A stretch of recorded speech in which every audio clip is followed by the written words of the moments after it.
Good evening to everyone. I am Javella Williamson, President of Ascension Alumni Chapter.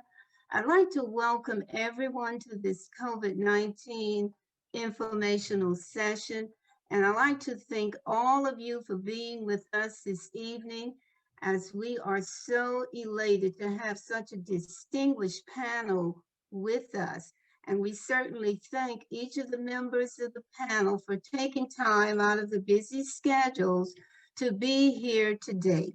As we all know, the tragic and devastating disease, coronavirus, has no doubt impacted all of our lives in monumental ways that we've all had to make significant adjustments just to be able to survive and thrive.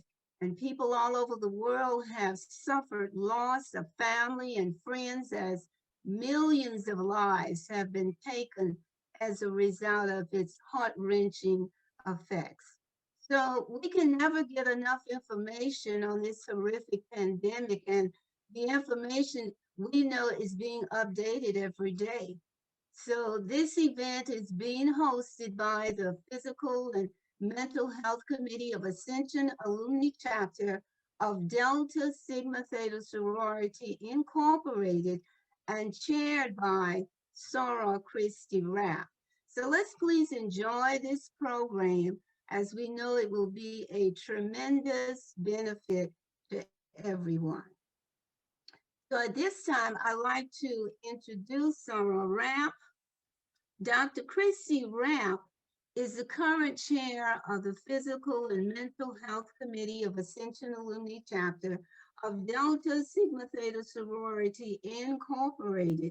And she, along with the committee, strives to empower members and the community to take control of their health by bringing awareness to priority health topics. As chair, Dr. Rapp, along with her committee, has brought programs such as the AAC Health Wellness Fair, HIV 101 Community Session, and the AAC Coffee and Convos Breast Cancer Awareness Forum to Ascension Parish and surrounding communities. She believes it's essential to keep the public informed of matters regarding their personal health.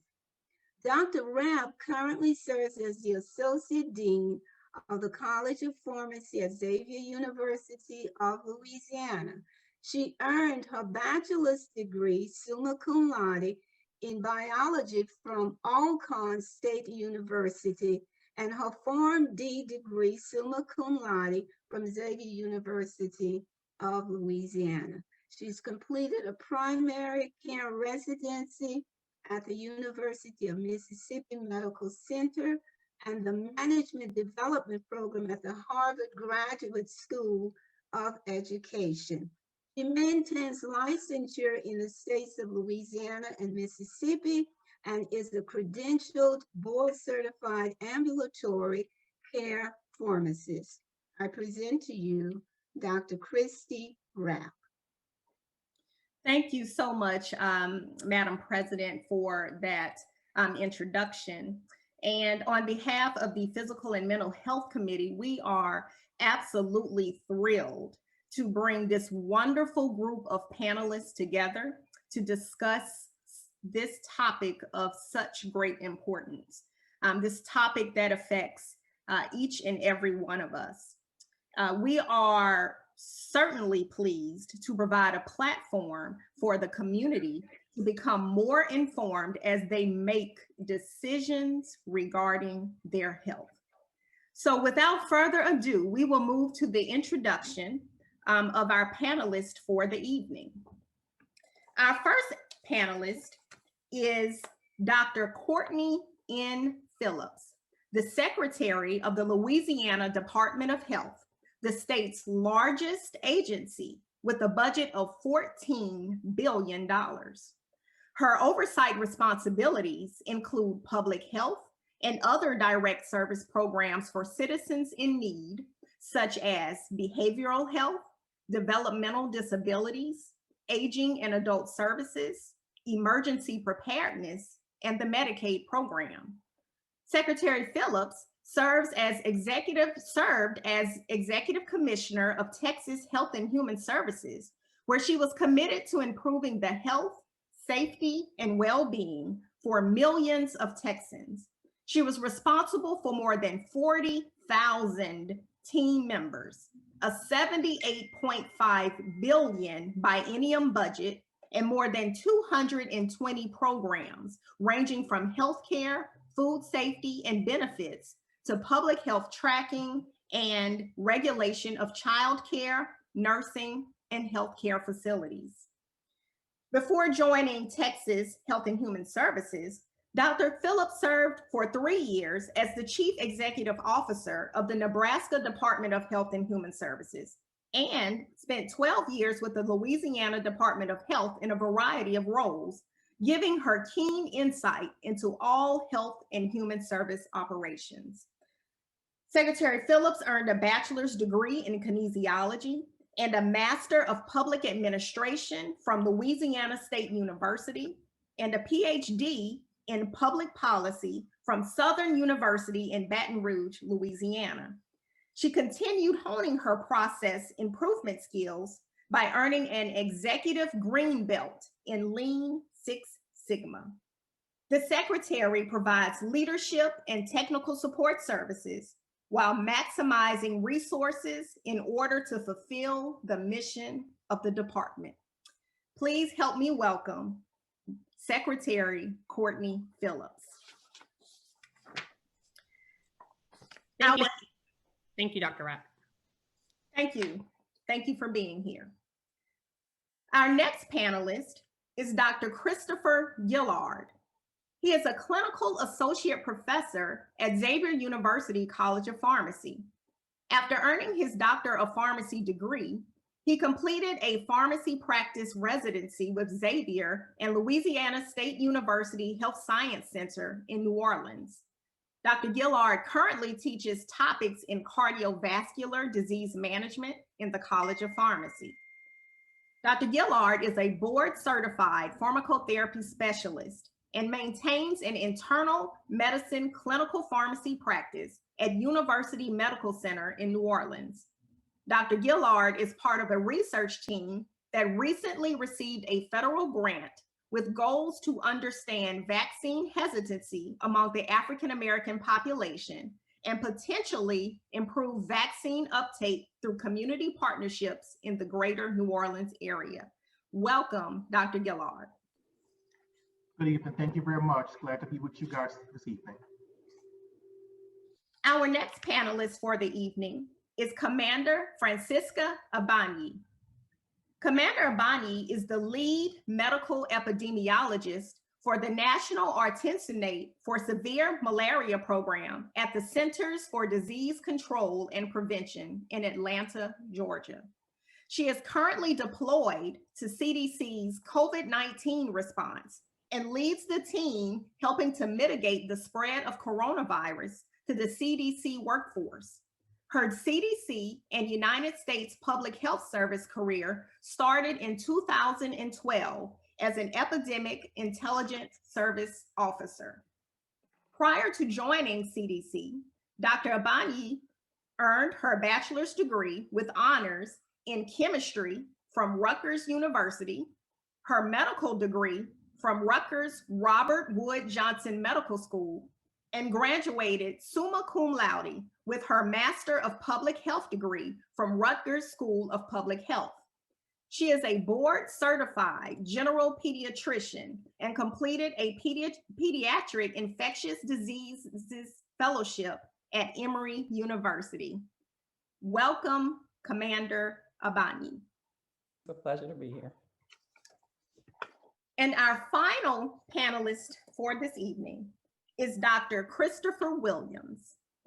Dr. Williams is an associate professor and chair of the Division of Basic Pharmaceutical Sciences at Xavier University College of Pharmacy.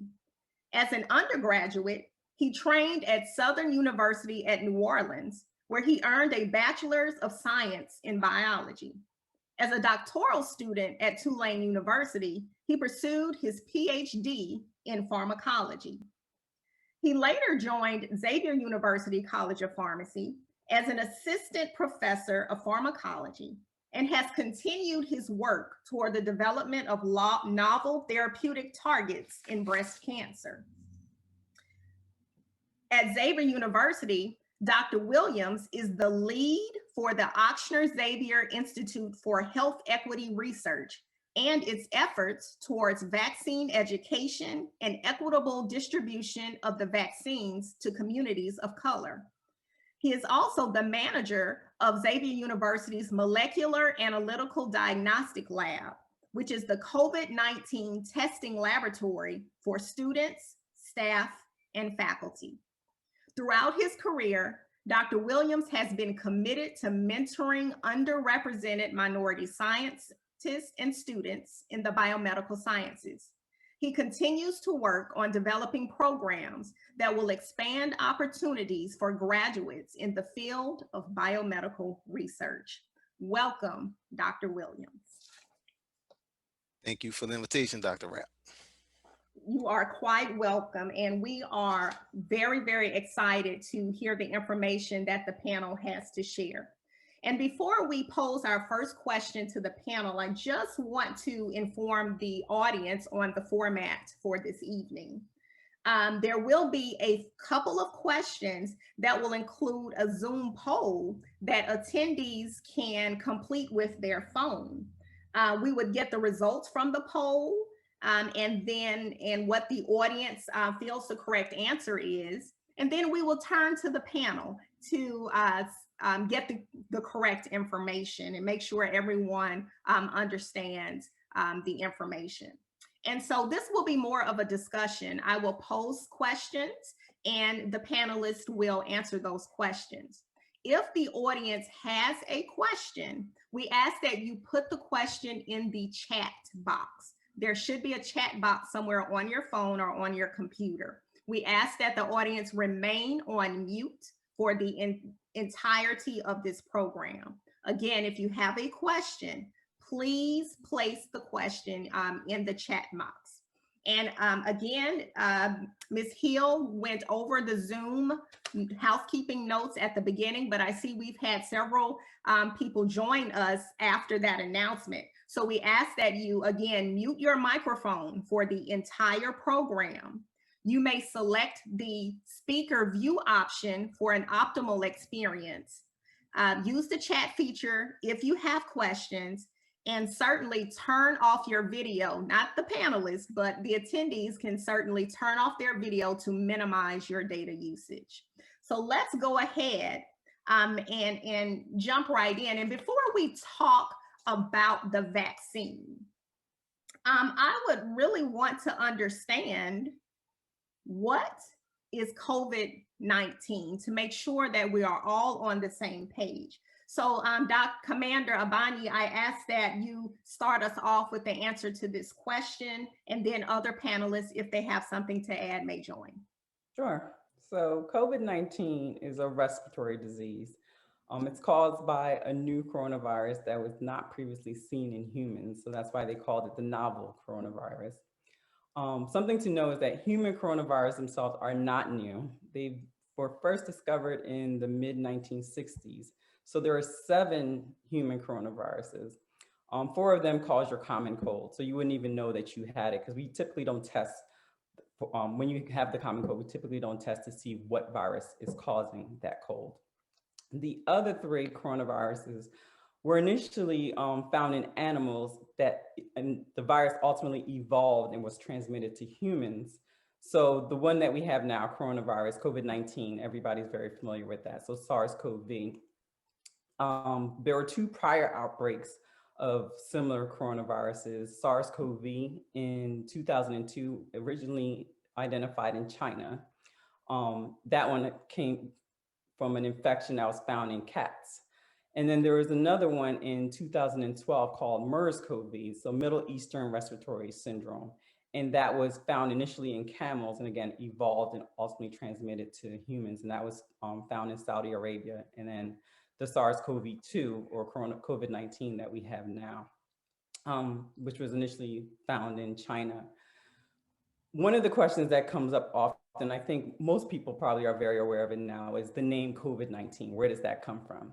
So the CO is for the corona part of the name. VI is the virus, and the D is for disease, so coronavirus disease. And the reason we have the 19 is because the first case of coronavirus 19 was identified in 2019. So that's where the name COVID-19 comes from.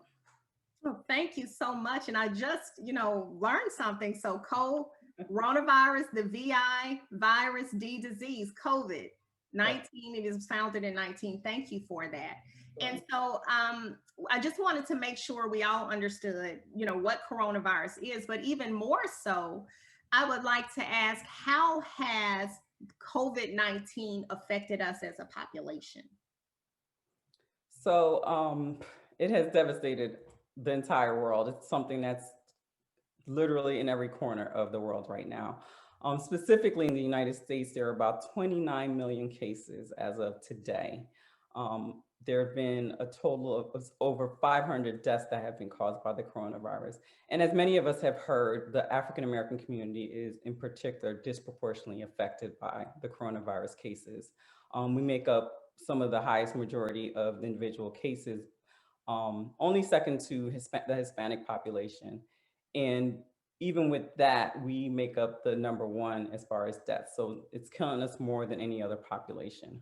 So it's definitely a devastating disease that we definitely need to get under control, not just for us, but for the entire world. Mm-hmm. And Secretary Phillips, are you able to share how it has affected us in Louisiana? Yeah, no, absolutely. I think, when folks hear of COVID-19 outside of the medical term, they think of COVID-19 as a virus that's ravaged our communities, and it has. It's a virus that has impacted our lives forever. It's a virus here in Louisiana that's almost taken 10,000 of our loved ones. And so when we think about it, we think of what's the impact that it has on us personally, our family, our friends, and our community. So as of today, we currently have in Louisiana 435,514 individuals in our state that have tested positive for coronavirus. This week and next week marks two key milestones. On March 9th of last year, we had our first case of COVID-19 that was confirmed in our state. And then on March 14th would be our 1 year for the individual who first passed away from COVID-19. And so when you look at where we are as a state, we continue to make improvements, but we're still not out of the woods. And so it's really important that as we celebrate our success and improvements, that we continue to harp down on our mitigation efforts. As of today, we reported out 43 additional deaths for a total of 9,812 lives lost here in Louisiana. We continue to see improvement on our hospitalization. So just for comparative purposes, our first wave early on in COVID-19, we had 1,987 people that were hospitalized due to COVID-19. And our second wave, we had 1,600 people hospitalized. And the third wave during our holiday season, we had 2,069 people hospitalized. Today, we reported out 530 individuals hospitalized here in Louisiana. So again, we are making improvement, but we're still not out of the woods, particularly as we talk about the variants that we are at risk for. And so while we continue to see improvements and again, celebrate those and the work that everyone has put in, we still have to be very mindful of following the mitigation efforts and really focusing on the vaccine as well.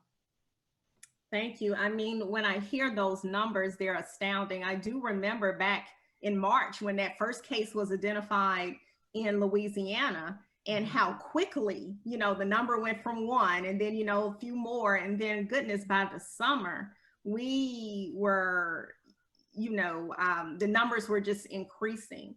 It's good to hear that our numbers are getting better, but I hear you, Secretary Phillips, that we have work to do.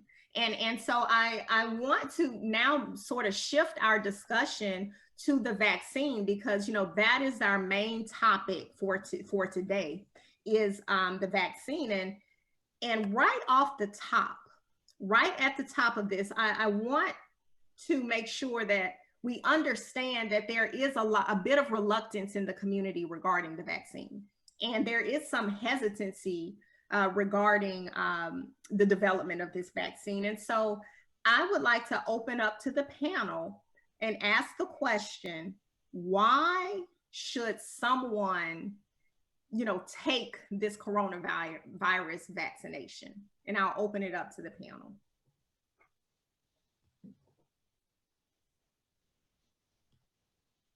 Well, I'll start if Dr. Phillips kind of mentioned one of the things that we really are staring down the barrel of, and that's the pretty much a rapid explosion in the number of cases of mutated coronavirus. All right, so we are in a situation where we're getting better in terms of managing the virus and outbreaks or whatnot. However, we could very well be looking at I guess this would be a fourth wave of coronavirus infections. And I think one of the things that makes individuals feel as though, okay, we're almost out of the woods is seeing that the numbers are kind of going down, the hospitalizations are going down.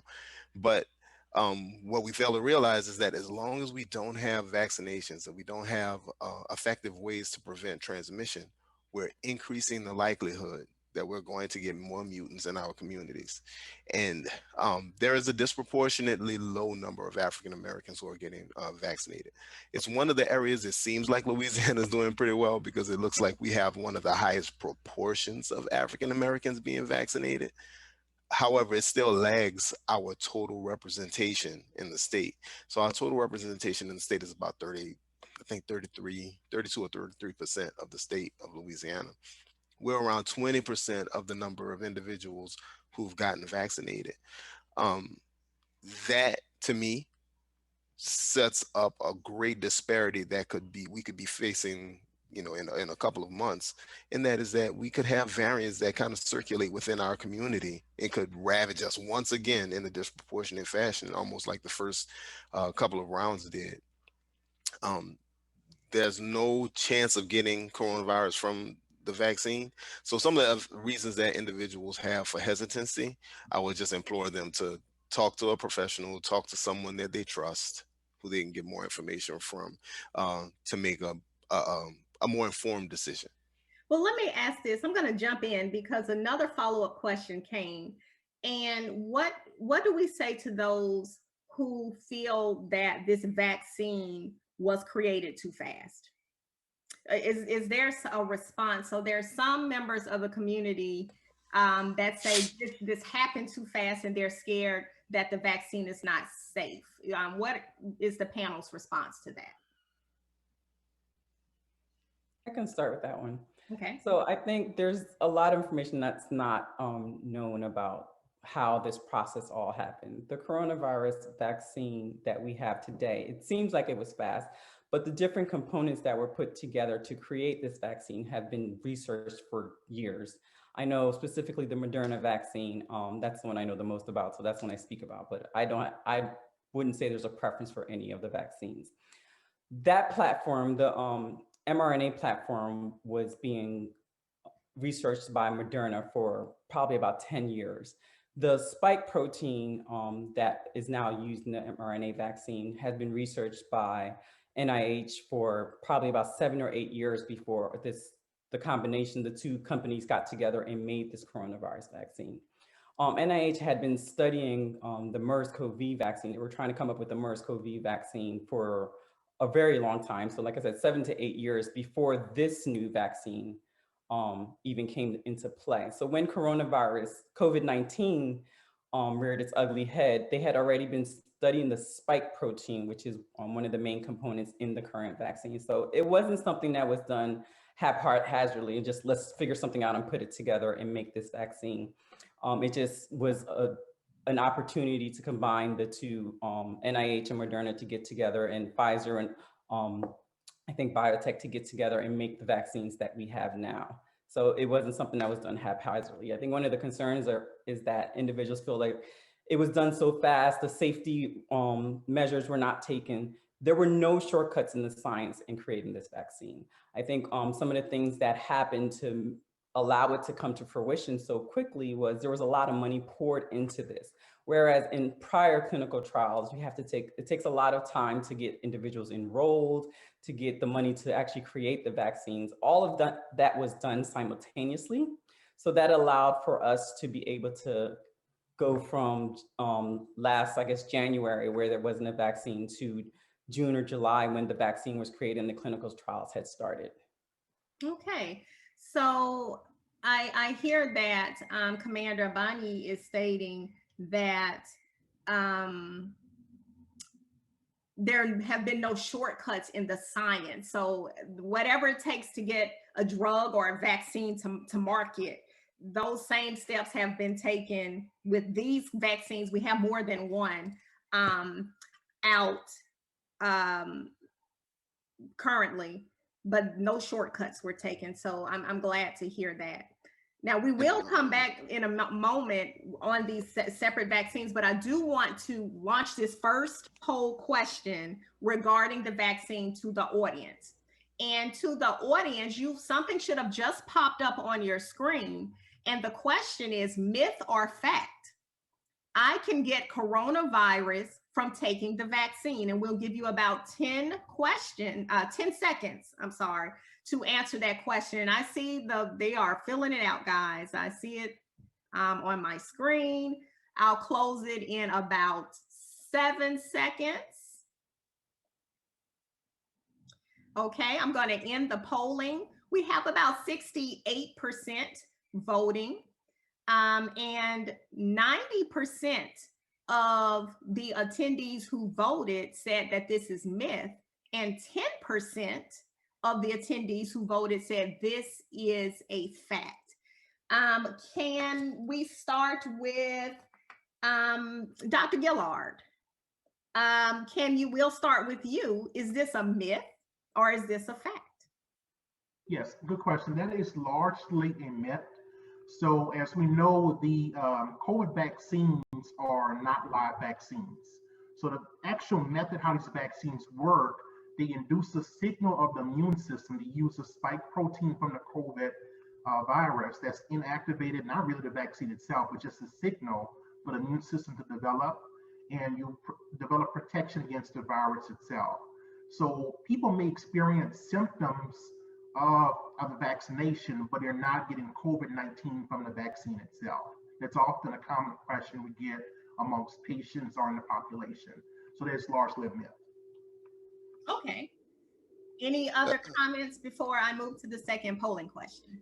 And just to kind of add on that, it's important to know that it's not even derived from a virus. It's a small piece of code that's used to make a small piece of protein that is the same as the protein that's on the coronavirus. So it kind of tells your immune system, hey, this is what we need to look out for in case we ever encounter COVID. So it's really just kind of priming your immune system for that. That's for the Pfizer and the Moderna. Johnson is a little bit different. There is a virus. It is not the coronavirus. It's an adenovirus that is, again, expressing a small piece of the spike protein to train your immune system on what to look for. Okay, interesting. So what I take from this is a myth. We can't get coronavirus from the vaccine. And I hear one, because two of the viruses aren't even made from coronavirus. It's like it's not even made from a virus. And then the Johnson & Johnson one, if I understand correctly, it's not a live vaccine, and then it's not made from the coronavirus. Hence, you cannot get it. Dr. Abani, did you have something else to add? Nope, that's absolutely right. All right, I'm going to move to the second poll, and then we do have a question from the audience. But let me move to the second polling question. So, I'm so sorry. Let me go back. Myth or fact? Let me launch the poll.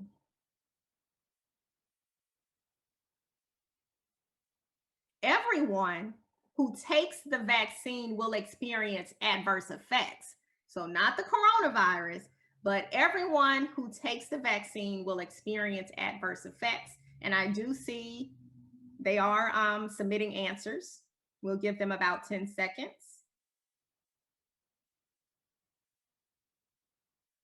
All right, 7 seconds. All right, they're coming in, but I'm gonna stop in 3, 2, 1. Okay, about 75% of the audience voted. 85% of those who voted believe that this is a myth. 15% of those who voted says this is a fact. Will Dr. Gillard, I'll direct this question to you first. Is this a myth or a fact? That is actually a myth. There are some participants that were in the clinical studies for all vaccines that experience little to no adverse effects from the vaccinations. And that can prompt us to talk about the commonly reported adverse effects or side effects from the vaccine. So yes, there are people that did not experience anything from the vaccine, but for people that did experience side effects, the commonly reported ones were fatigue, mild muscle joints or aches, mild arm pain after injection, headache, chills, nausea, maybe a little delayed swelling at the injection site. And these are the more commonly reported adverse effects of the vaccines in the clinical studies. Most of the adverse effects from the vaccines come on the vaccines that require a second dose. The side effects are usually temporary and they usually resolve within about 24 hours or so. Overall, the side effects have been mild in the clinical studies and also since the vaccine has been on the market for people to receive it. It's something to note as well too that there's a difference between side effects and reactogenicity. So when you take a vaccine, these side effects are just discussed are actually signals letting you know your body's developing a protection against the vaccination. So these are somewhat expected adverse effects. In fact, we may even want these adverse effects to let us know that the body's developed an immune response. And just to also add to that as well too, these are flu-like symptoms, if you will. The CDC, the question has always been, should we pre-medicate or take Tylenol or ibuprofen before getting the vaccination? Actually, the CDC does not recommend that. So we want to have those symptoms or to indicate that we're getting protection against the vaccination. Now, the other question that may come up as well is when we compare the 3 different vaccines by Pfizer, Moderna, and Johnson & Johnson, is there one vaccine that has a higher rate of side effects compared to the others? Not necessarily. So Pfizer and Moderna are pretty comparable. Some initial trial data may indicate Johnson & Johnson's side effect profile may be milder, but it's still really early to tell as this one was just approved on the market. Thank you. And I've received questions regarding this. So you just told us it's a myth that the vaccine would give me coronavirus. But then some people are experiencing these adverse effects. What is that if not the coronavirus, right? So I hear you that it's the body's response and our immune system ramping up to prepare itself for a subsequent exposure, to help fight off the coronavirus. So thank you for that. I would just like to ask a question that came in from the audience regarding these 3 vaccines. So we've learned that there are 3 different ones, and some members of the community feel that the Johnson & Johnson vaccine they're reluctant to take it because it's watered down because there's only 1 dose, therefore not adequate. And since we were sort of parsing out and talking about the 3 different ones, what is your response to that because a hesitancy to receive the Johnson & Johnson 1-dose vaccine versus the other 2 out there, which are 2 doses? Any response to those who are reluctant because they feel it's watered down because it's 1 dose?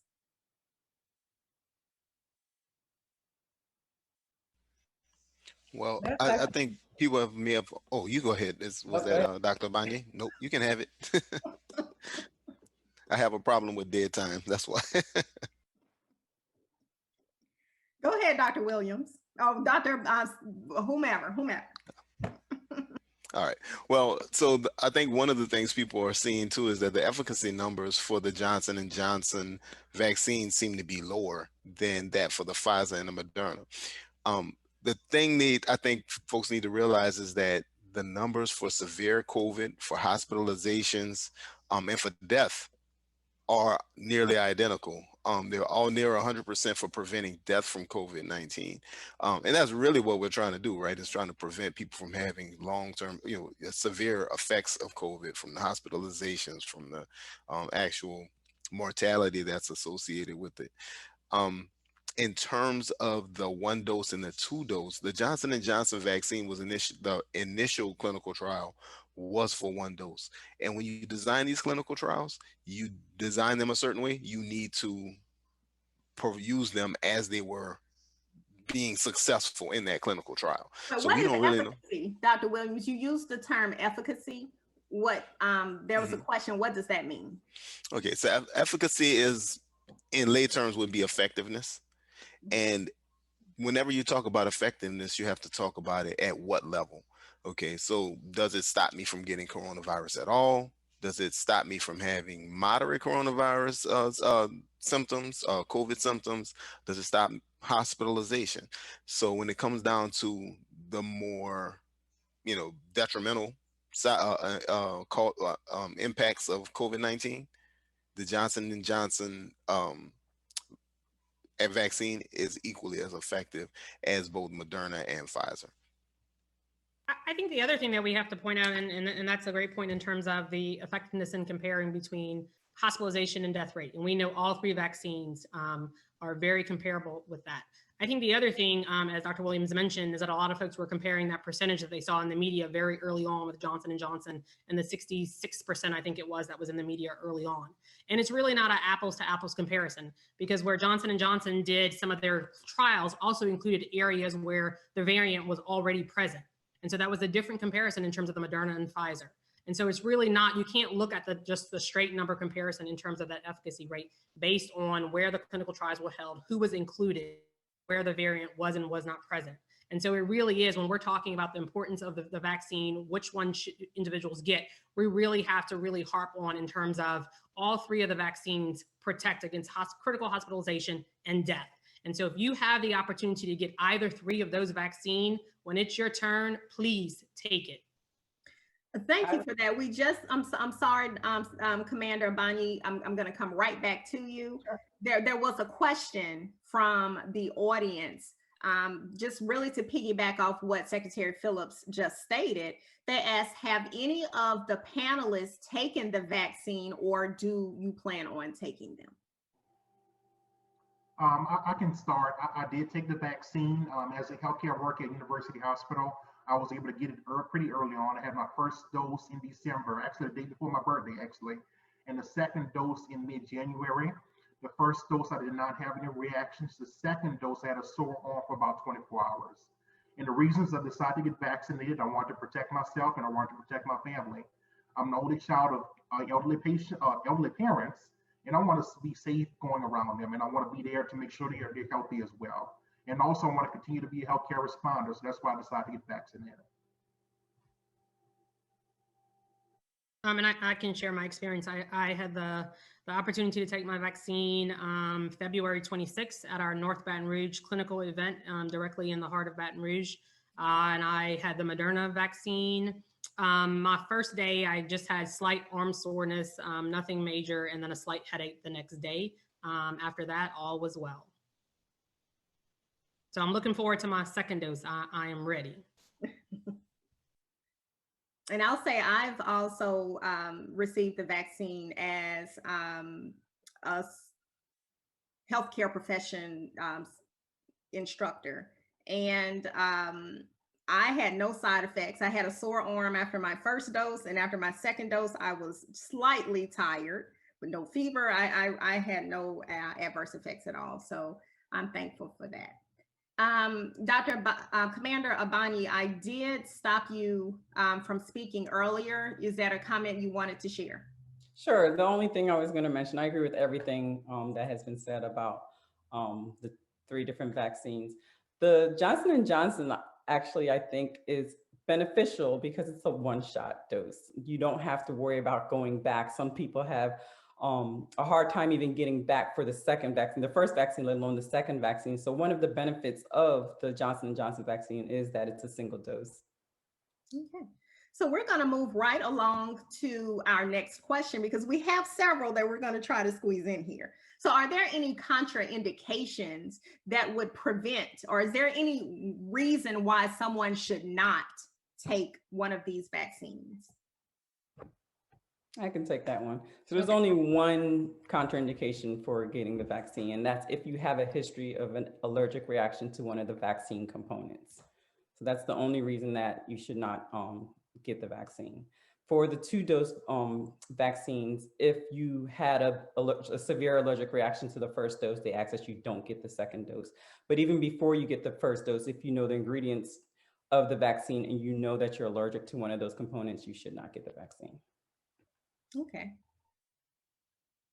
And Yeah. so, go ahead, Dr. Gillard. Two things I want to add to Commander Abani was a common question getting in the community is, I have autoimmune diseases, should I get the vaccine? Actually, the recommendation is, yes, you should get vaccinated. Now, they may require a consult with your primary care physician who takes care of your autoimmune diseases, but most likely your physician is going to recommend it. And also another question is, should people with chronic conditions get the vaccine as well? Actually, there is no contraindication. Actually, we want people with chronic conditions to get vaccinated because it's been shown that this group of people tend to have a higher risk of getting COVID.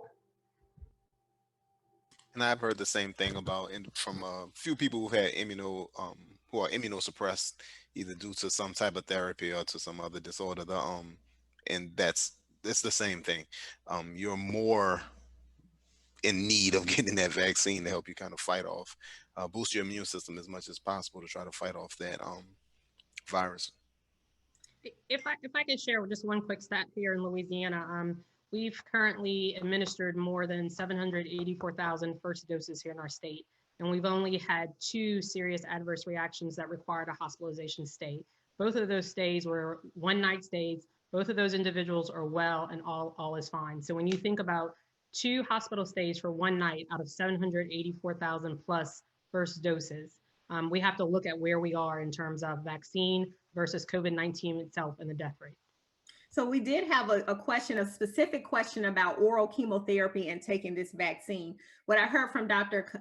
Commander Abani is the only true contraindication is if you're allergic to a component. But will one of you respond to, well, what if I'm on oral chemotherapy? Should I get it? The answer remains the same, but I would always say, in a forum like this, we do not want to give medical advice. So I would ask that you speak to your clinician and make that decision together. Okay, thank you. So we're going to move on. We have a lot of questions that we would like to get through. We'll see if we have time for them all. But one of the questions which we sort of hit on earlier was, 2 of the vaccines have 2 doses, require 2 doses. And then there's a Johnson & Johnson vaccine requires 1 dose. Why are there 2 doses for 2 of the vaccines? Why must we take 2 doses of the Moderna and the Pfizer? Because that's how it was studied. It's for the most bland answer ever, right? It's when you design the clinical trials, I kind of alluded to it earlier. When you design these clinical trials, you have to get the drug approved the way it was used in the trial. You can't switch it, right? And these companies were under immense pressure, obviously. The world was falling apart, right? So they went with what they thought would work the best, and that's what happened. They used the 2 doses. I will say Johnson & Johnson, I just read they actually are still in a phase 3 trial to determine if a 2-dose Johnson & Johnson vaccine will be more efficacious than is the single dose. But that the results of that haven't come out yet. So we'll see. The idea of the second dose is to kind of boost immunological memory. So we tell our body what to look for, but our body actually develops immunological memory. And those memory cells kind of float around for a while and they wait until they see that virus again. So what we're really doing is reminding ourselves. It's kind of like studying again after you've learned something for the first time, right? You study it again in order to kind of commit that to memory. So that's the rationale, at least, behind the 2 doses. Okay. Thank you for that. We are going to continue with our questions. So what do you say to the person who asks, do I need to take the vaccine if I already had COVID-19? So yes, you do. So being COVID positive, the theoretical thought is that since you've had the virus, your body will develop some protection against it going long term. But we don't know that for sure. But these patients should get vaccinated even if they have had COVID before, because these vaccines have been shown to be 90% effective or more in preventing severe illness from COVID. So all patients, even if they had COVID before, should be vaccinated to protect themselves.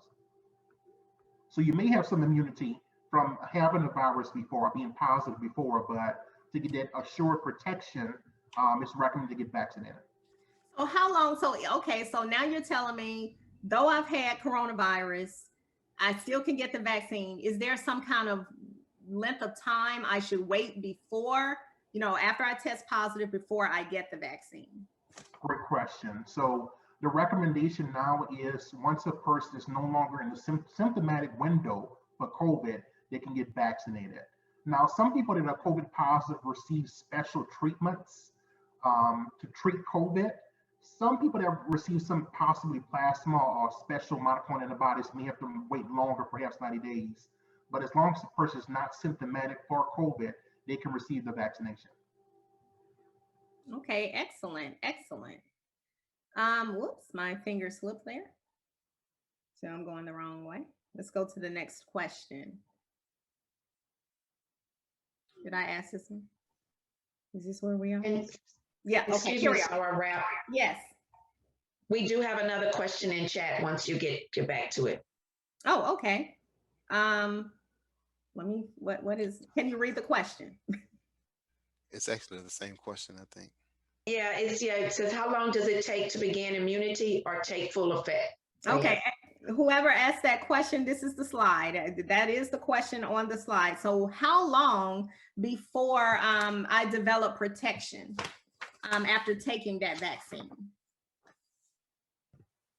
So I can answer that. So for the 2-dose regimen, so for Pfizer and Moderna, 2 weeks after you get your second dose, you are considered fully vaccinated.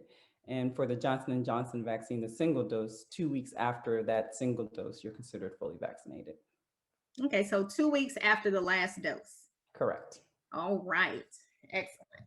So in between that time, so I had if I have a 2-dose vaccine, I've had my first vaccine, I'm not quite fully protected yet. I need to follow all the measures. And then after the second vaccine, 2-dose, then I'm protected. And we will come to a question on what should we be doing in our behaviors, after that second dose. So I'll hold that question. What happens if I miss my second dose on that date that I was assigned to come back? What should we do? I think the guidance that we've put out following CDC guidance is even if you've missed whether it's a 21-day or 28-day, you have up to 42 days. And so although you have up to 42 days, we really do encourage you to follow, as mentioned before, as close as possible to what was tested in the trials. And so for Pfizer, the 21 days, for Moderna, the 28 days. But if in fact you, for some reason, cannot meet that time frame, you do have up to 42 days to receive it. And a follow-up question with that I did receive was, can you get the second dose in the same arm as the first? Yes. Okay. We have received that question quite a bit this week. So there must be some communication going around that is saying no, one cannot. And so absolutely you can get it in the same arm. Okay. So next question is, do I need to wear a mask after I take the vaccine? So say I finished my second dose, or if I have the Johnson & Johnson vaccine, I've completed the first, it's 2 weeks later. Do I need to wear a mask after I take the vaccine? The answer in general is yes. You still want to take the same precautions after getting the vaccine. Just a few days ago, CDC did put out some new recommendations for those that are fully vaccinated. So there are some benefits to being fully vaccinated, and I can share those really quickly. So if you are fully vaccinated, you are now able to gather indoors with other individuals that are fully vaccinated without wearing a mask. Secondly, you can gather indoors with unvaccinated people from a single household without wearing a mask, unless any of them are at increased risk for severe disease. So individuals that have chronic disease or individuals that are elderly, you do not want to gather with them, but you are able to gather with individuals that are not vaccinated, that are otherwise healthy. And then lastly, if you've been around someone who has COVID-19, you no longer need to stay away from others or get tested if you are fully vaccinated. So if you're a contact of someone who is a known COVID positive case, you do not need to quarantine if you are fully vaccinated, and you do not need to get tested unless you have symptoms. If you do have symptoms, even after being fully vaccinated, you still do want to get tested, because there are very rare, but there can be individuals that don't fully take to the vaccine. Okay, there was a question in the chat, but the answer to that question is coming up. So I'll hold that and wait until it comes on the slide. We have a few more questions left that we're going to try to get through. The next question is, do the current vaccines on the market protect against the newest strains of the virus? So the short answer is it seems to be so. The Johnson & Johnson one was actually tested both in Brazil and South America. So those clinical trials included individuals who had been exposed to both of those strains. The Pfizer and the Moderna were tested afterwards in a different way. So they didn't have the benefit of having it in the population at the time, but they did have the opportunity to kind of test serum from those patients. The one thing that I think kind of relates back to something we talked about a little bit earlier, there does not seem to be lasting immunity once you've had coronavirus, the initial strain or the parent strain, that translates over to the new strains. So in other words, if I've had COVID in the past and I have some antibodies, there's no strong evidence that you are protected from the new variants. But the actual vaccines do seem to protect individuals from the new variants. Okay. Well, thank you for that. And every day I turn on the news, I hear about, a different strain. And so I understand that the Moderna and the Pfizer vaccines came out, I guess, prior to these strains spreading as they have. And so certainly that was a good question from the audience. Here's a question that was in the chat and as well as in the presentation. Will we have to revaccinate in the future? So the question in the chat asked about, is this going to be like flu shots where every year we're going to have to get this vaccine? So I'll open that up to the panel.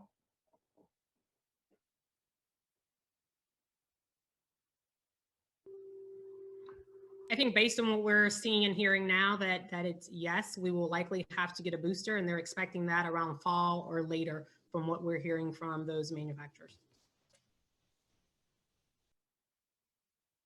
Okay, we're all in consensus there.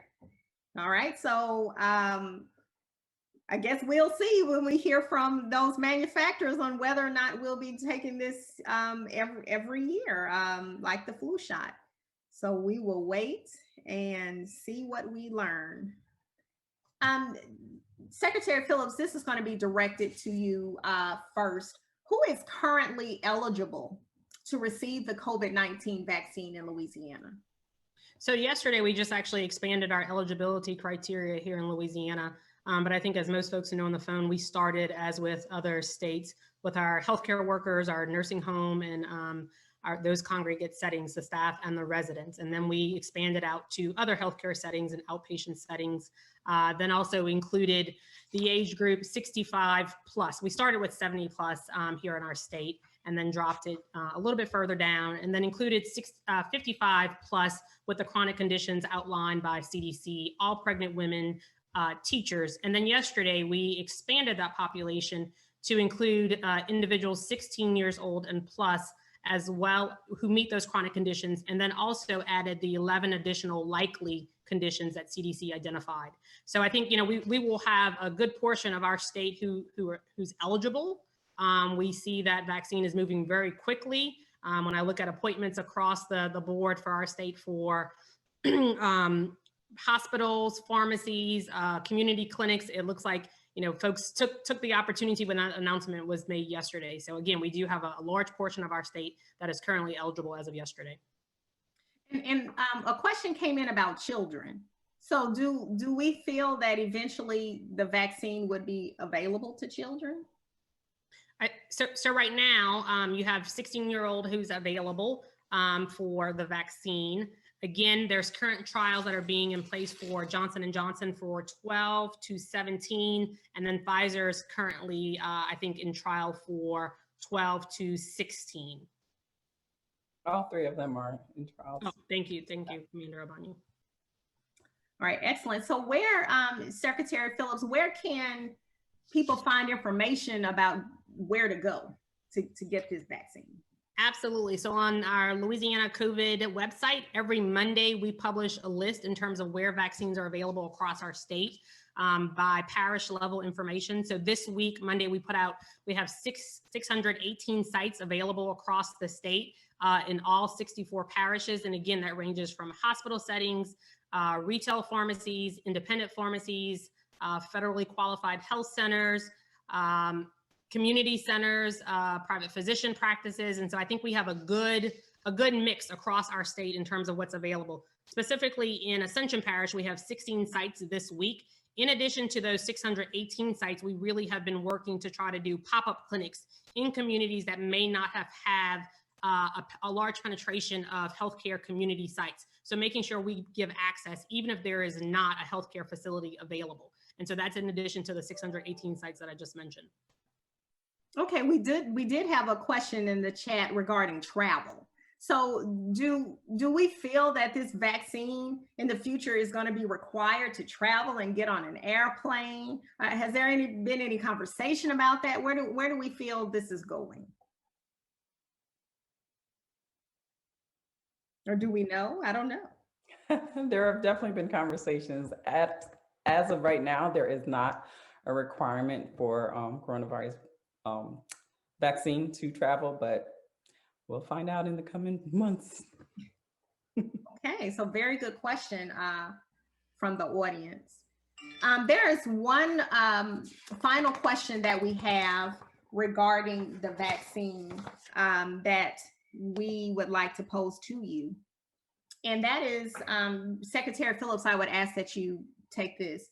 And then the other panelists can chime in. What suggestions do you have to proactively engage minority communities regarding this vaccine? And this was a question that came in from an attendee. Okay, great. I think that's a great question. We have to be very intentional in terms of our conversation. I think the question itself, is the vaccine for me? The title of the conversation is critical. Some folks are very comfortable just based off the information from FDA and CDC approval. Others want to be able to engage someone and ask questions and hear information directly.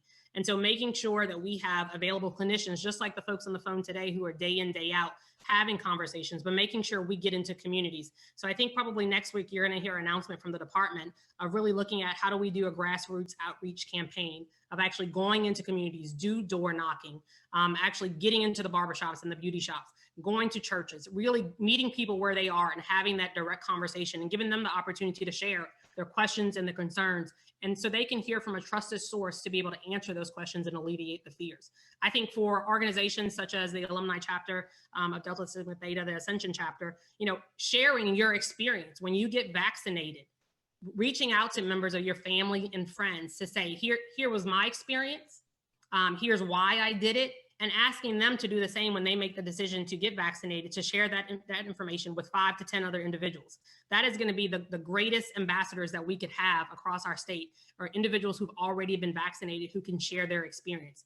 The department is committed to doing it, but we're not going to be able to do it alone. People want to hear from individuals that they trust, that they know, and they want to see. And we talk about the African-American community and hesitancy. I think it's a wait and see. We have a lot of individuals who want to wait and see. They want to know somebody who's actually received it and what those experiences were. So I think the more and more we can engage individuals and have direct conversations such as these, we will see success in our community. And I just want to add to what Dr. Phillips is saying. It's so important to have the community dialogue out in the community. The community really has to inform the community. So one aim of my research is to look at vaccine hesitancy. And I've spent some time in barbershops recently. And I think the thing that's going on right now is that people need to see people that look like them that have gotten the vaccine and also can provide education about vaccination. In the last month or so, I've surveyed many people on vaccination, and the amount of health literacy is a concern as well too. And also people in our community getting quality information about COVID and also COVID vaccination is a big challenge. Experience I had recently in the barbershop is, and I'm sure Dr. Williams can actually add to this as well. We have really engaging conversations in barbershops, more than you would think. And one thing that happened was I was at a survey some participants about vaccine hesitancy, and actually one of the persons that was coming to get a haircut had actually gotten his vaccine early that day. And the lead barber made it a point to point out to everybody, he looks fine, doesn't he? He hasn't grown additional feet. He hasn't had a reaction. He looks fine. And that actually stimulated so much conversation right on that spot. So we're talking about community dialogue amongst people at barbershops, faith leaders at churches, or in different organizations is so important. Thank you. Thank you. Thank you. Dr. Williams, did you have something to add? I was just going to just kind of reiterate, it's kind of the idea of micro influencing, right? The people you trust are the people you want to hear from. So it's forums like this where you can engage in a community of individuals who know you, who trust you, understand your background, that you know more, a good bit about the science and how this works. Mm-hmm. What did you do with your own family? Did I tell my father, who's 93, that I bring him to get the vaccine? Those are the things I think people really want to know. And yes, I did bring him to get his vaccine, even though he was a little bit vaccine hesitant initially. He didn't want to admit it, but he was. So just those, I think those things, like Dr. Gillard said, and I actually think that's one of the populations where may have a lot of trouble with this: young, healthy African-American men. And this is just, very anecdotal, but they feel strong, they feel good, they don't trust the system. So hearing from individuals like me or Dr. Gillard is going to be really important, and especially from their spouses and women. Well, thank you for those comments. I'll say before we move to final remarks, as we wanted to keep this program, we want to be timely. I will ask this final question that was posed by an attendee before we move to final remarks from the panel. And it's, are you able to request a certain manufacturer, when you're taking or making your appointment for a vaccine, or do they tell you before you schedule which manufacturer you will get? So what I can share is that on several of the appointment platforms, once you make your appointment, some of them do list what vaccine is available. But again, we do encourage everyone, if you have the opportunity to receive the vaccine, please receive either three. They all protect against hospitalization and death. And that is our ultimate goal, to protect against those two elements. All right, thank you, thank you. And so at this time, I would like to just ask the panel to give a final remark before we have our closing remarks from the chapter. So the final remarks from the panel regarding this vaccine. Yeah, I would just say, one, this conversation, and we want to thank you all with the Ascension Alumni Chapter for putting it on, because these type of conversations are critical to our success and making sure people are aware and have the information to make an informed decision. It's going to take all of us working together. Again, as mentioned earlier, COVID-19 itself has taken more lives in the African-American community than any other community. And so we have to do what's necessary to make sure our community has access and information to make the decision to get vaccinated. Excellent, thank you. And I'll say we did have an additional question come in, and I'm gonna attempt to answer it. Let me try, and then you all correct me if I'm wrong. But the question is there a particular vaccine you would recommend? And what I think I've heard from Secretary Phillips, Commander Bani, is if we have the opportunity to get the vaccine, no matter which vaccine is available at the pharmacy or the hospital or the clinic that we visit, we should get it as soon as we can. Is that the correct response to that? Absolutely correct. The best vaccine is the vaccine that you can get in your arm, and that's hands down. As was the case before the Johnson & Johnson vaccines were received the EUA, the emergency use authorization, there was a shortage of vaccines. So not everybody was able to get the vaccine. So the vaccine you can get is the best vaccine. Excellent. Are there any additional remarks coming from the panelists before I turn the program back over to the president of the chapter? Okay, well, if not, go ahead, Dr. Commander Abani. I was just going to reiterate what Dr. Phillips said. I commend you guys for putting this forum on. I think forums like this are very critical to getting the answers to the questions that our community have, to try to diminish the hesitancy that we have, because we are the ones, as Dr. Phillips said, that are being affected the most. So we are the ones that need to get the vaccine and need to protect ourselves. So talk to somebody that you trust. That is, I think, the key to alleviating a lot of the concerns. Talk to somebody that you trust that can answer the questions that you have. We were able to answer a handful, but I'm sure there are plenty more. So your healthcare provider, family members that you know that are knowledgeable and can provide wisdom and good advice, those are the people you need to talk to.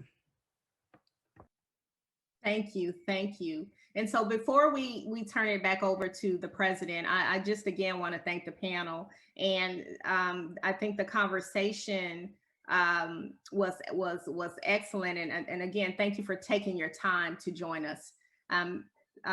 President Williamson, I will turn it over to you. Yeah, I just want to reiterate what you've already said, that we thank the panel, and this has been a very informative session. And when I came into the session, I wanted to glean more information in that I had taken my second vaccination, and I'm actually in the second week since I've had it. And I haven't had any issues. So from what I've heard here today, I can consider myself fully vaccinated at the end of this week. So this has just been great. And I like the idea that you said, we need to talk about our experience in order to encourage others to be able to take it. And it's important when we talk to people who we know, people that we know trust us, to try to encourage them to do the same thing. I want to thank all of the attendees for being a part of this session today, and also thank Sarah Rapp and her committee for coordinating this effort. Thank you very much. And again, great job, panelists. We certainly enjoyed.